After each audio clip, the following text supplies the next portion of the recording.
Okay, what's up everybody? We are going to talk today about the difference between the Dogtra 280X and the Ecollar Technologies Mini Educator ET300. Before we get started, just to let you know, I love both of these collars and I see no functional difference between the two. As I go forward into my review or the comparison between these two, the only really difference that I see is fit in someone's hand. As I hold the Mini Educator in my hand, it's easy for me to access the two primary buttons with my index finger and my middle finger, whereas in comparison to the Dogtra 280X, the primary button being the thumb button or the center button right here is really easy to find. But if I want to use the other functions, then I have to rotate the device in my hand in order to figure out which button I want to use.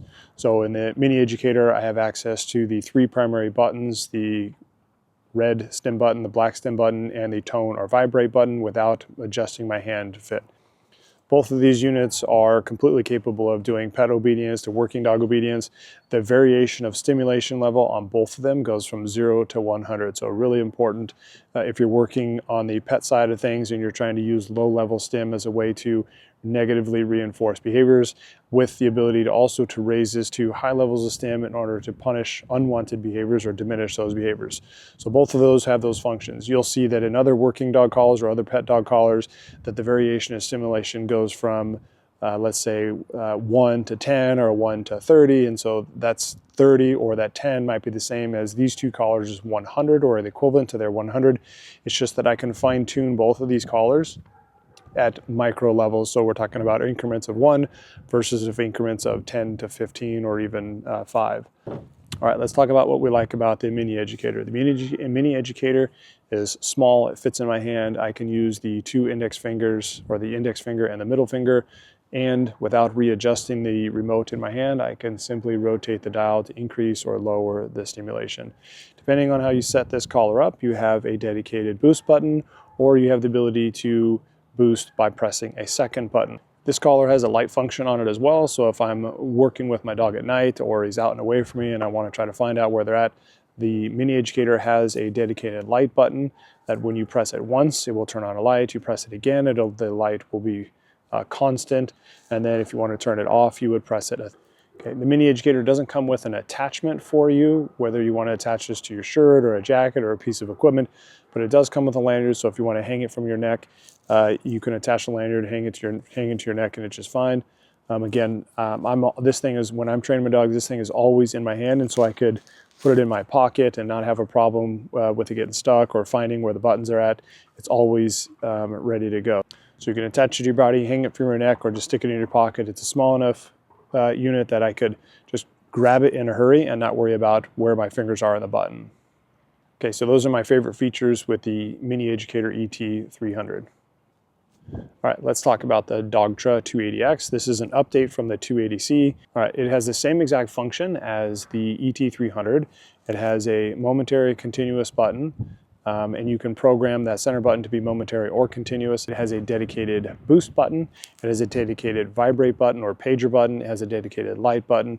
So all of your buttons are ready to go without doing any extra programming unless you're using the momentary and continuous button differently. And that's going to depend on how you're training. Okay, so something that I like about the 280X is that it has a power button, and when you hold the power button, there's an audible tone to tell you that it turns on.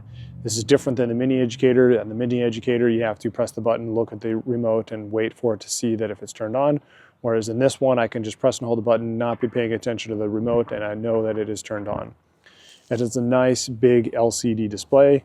You can clearly see with large display on there what number I'm rotating the dial to. So there's no question on what number I'm at. The display is really bright in daylight. I'm shining directly into the sun, and no matter which angle I turn this remote, I can see exactly what number on. In comparison to the Mini Educator, this has a battery dial on it, or a battery indicator on it that tells me where I'm at. It has 3 different bars to show me what level the remote battery is at. So with the Mini Educator, I have to wait until the light turns to a different color to tell me what level the battery status is at, whereas this one's completely obvious. I don't have to wait for the lights to change on the remote collar to see whether the battery is going dead. It's clear as day where my battery level is.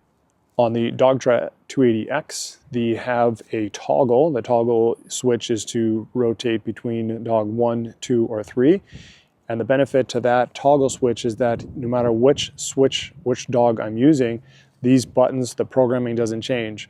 In contrast to the Mini Educator 300, if I switch from one dog to the next, I start to lose some features in the function of the remote collar. For example, if I have two dogs on the Mini Educator ET300, when I want to use a boost feature, I lose that boost feature because one button is dedicated for one dog and one button is dedicated for the other dog. So I'm limiting some of the functions, whereas in the Dogtra 280X, as soon as I switch from one dog to the next, I have the same features, same buttons. I'm not losing any function from the collar just by changing it from one dog to the next. So I've had this 280X for a short period of time, but I've noticed that the rheostat dial on here is really stiff, and I find that to be really beneficial if you're constantly using the dial, or if you're pulling the remote out of your pocket and it gets stuck on something, it doesn't accidentally turn to a higher or lower number. In comparison, the ET300, after about a month's worth of use or some pretty steady use in it, that rheostat dial starts to loosen up really easy and it becomes really easy to rotate the stimulation level without realizing you might have rotated it. Both of them have a lock feature, so all you have to do to lock the rheostat dial is press down on it and it will lock the number at whatever it's at. So even if I had the dial get loose on me, I could still press and hold that dial down to lock it in position and there's no accidental stimulation.